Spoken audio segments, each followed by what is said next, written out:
Bom, e falando nessa CPI, nesse imbróglio envolvendo essa CPI, ela queria ouvir o tenente Osmar Crivellati, que não compareceu porque ele recebeu ali uma decisão do ministro André Mendonça de que ele poderia não comparecer e caso quisesse comparecer, ele poderia ficar em silêncio e nem sequer precisaria dizer a verdade ou colocar ali que ele responderia a todas as perguntas. Bom, houve uma crítica muito grande de Arthur Maia, que é o presidente da comissão, por conta dessa decisão que foi dada pelo ministro do Supremo Tribunal Federal. Vamos acompanhar agora.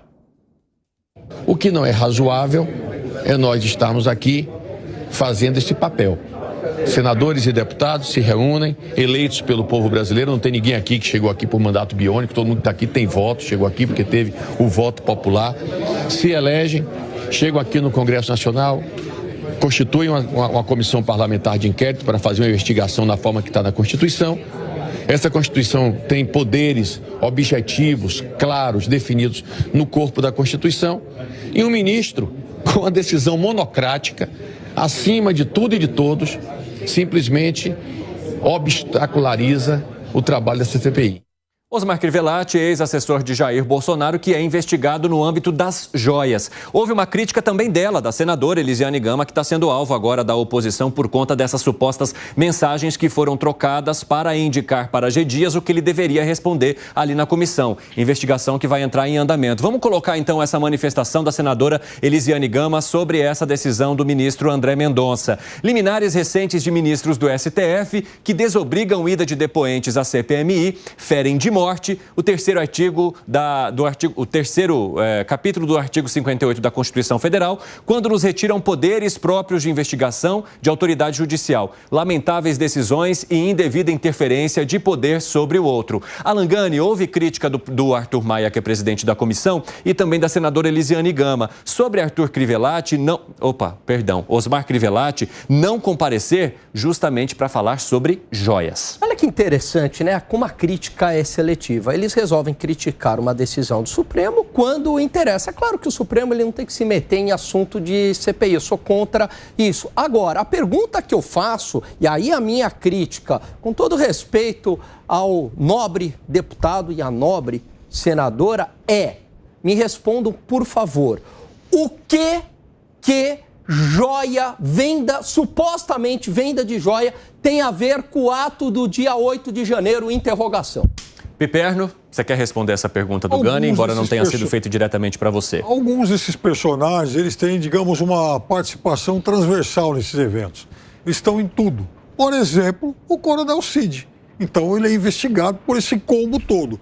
Joias, 8 de janeiro, cartão de vacinação. E aí, será que esse Crivellati também... Se a gente não tiver algo objetivo e concreto, a gente entrou num estado policial. Não é... Opa, claro, porque... Não, concretamente, como é? Diz que não tem. Mas qual é a relação de joia com 8 de janeiro, Piperno? Porque no mundo da narrativa, eu posso estabelecer a relação que eu quiser. Eu posso voltar 4 anos e falar que isso tem relação com o dia 8 de janeiro. Agora, concretamente, no mundo real, onde é que está a relação de joia com o dia 8 de janeiro? Eu não consigo, né? Mesmo colocando, tomando ópio ou botando o metaverso, eu consigo imaginar qual é essa relação. Então, às vezes surgem coisas surpreendentes, por exemplo, no celular do Coronel Cid. E aí que tá. Qual é, de fato, a relação dele com esse Crivellati? Ela está restrita ao episódio das joias ou ela também tem a ver com o 8 de janeiro? Ô, Dávila, você concorda com a decisão do ministro André Mendonça de permitir que Crivellati não compareça à CPMI do 8 de janeiro? Bom, nós temos duas questões aqui. Primeiro, o que o Alan Gani colocou corretamente. A CPI chama 8 de janeiro e se investiga desde a época do descobrimento de Pedro Álvares Cabral do Brasil, 1500, para ver se tem alguma correlação com o roubo lá atrás. Não existe isso. Então, isso é explorar politicamente uma CPI, que é muito ruim no momento desse. Segunda coisa, de novo, estamos arrastando decisões monocráticas do judiciário numa coisa que é de total alçada do Congresso Nacional. De novo, o que eu venho criticando aqui o tempo inteiro?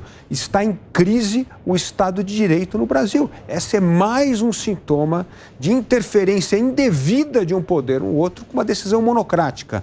Por isso, eu digo, nós temos de focar naquilo que importa no Brasil. O Estado de Direito está em risco, nós precisamos atacar isso, nós precisamos fazer a economia voltar a crescer, nós precisamos melhorar o ambiente de negócio para gerar investimento no Brasil e combater a desigualdade que o Lula tanto fala. É isso que o Brasil precisa fazer. Precisa parar de comer esse buffet de CPI aí que só tira o foco das questões que importam ao Brasil, que produz, trabalha e empreende. Gustavo Segré. Quando você estava lendo, eu estava escutando a declaração da senadora, você fala, mas é a mesma senadora que está criticando uma determinação para, teoricamente, atrapalhar os trabalhos da CPMI quando ela passou as perguntas para um dos entrevistados? Meio estranho, né? E aí tem outra questão que a reclamação da senadora, nesse caso em particular, foi porque Crivella teve a permissão de um dos ministros, eu sou contra isso, mas e quando o ministro Zanin permitiu a mesma coisa para o G. Dias? Eu não li nenhuma declaração da mesma senadora contrariando a determinação de outro ministro. Porque nesse caso, G. Dias era quem? Aquele que ela passou as perguntas, teoricamente, segundo as acusações. Então, como é que é? Porque Zanin permitiu a mesma coisa, inclusive mentir. Era como dizendo, opção A, não comparecer. Opção B, ficar em silêncio. Opção C, não ter perguntas em relação a outra questão, não sendo vinculado com a investigação. Opção D, poder mentir mesmo sendo testemunha. Uma aberração jurídica. Ou de todas as anteriores são válidas. É uma coisa muito estranha. O que foi, Piperno? É que nesse caso o André Mendonça foi além das concessões que o Zanin fez lá ao G. Dias. Além em quê? Além no fato de que ele permitiu, inclusive, que o convocado não comparecesse. E qual é a mudança? No caso do G. Dias, o benefício não foi tão amplo assim. E o outro só pode mentir, né? Quer dizer, é um baita benefício. Olha que coisa edificante. O senhor pode mentir. O senhor pode mentir. Esse pode mentir ou dar o cano. O que é mais edificante? Você não vai, mas você pode mentir. Esse aí pode dar o cano, inclusive. Vamos institucionalizar a mentira. Isso. Ele não institucionalizou mentira. Mas esse aí, por exemplo, ele pode dar o cano.